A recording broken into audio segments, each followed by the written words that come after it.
For the first 7 days, I had to take great care. After that, when the scabs were removed and I was allowed to take my first head wash, after that, I went for a PR3 and I continued all those medications, finasteride and minoxidil.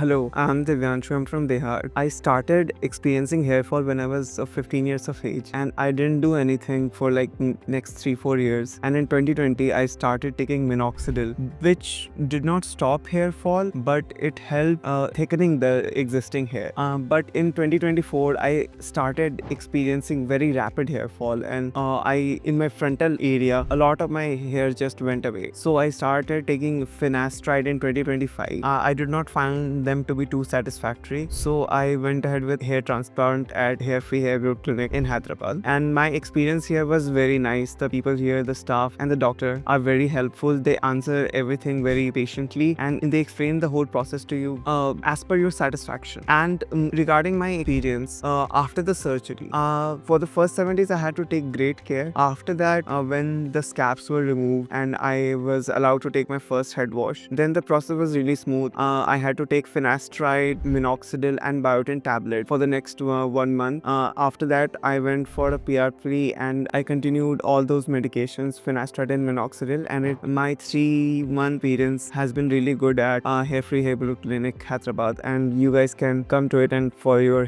hair transplant as well. Thank you, Hairfree Hairgrow.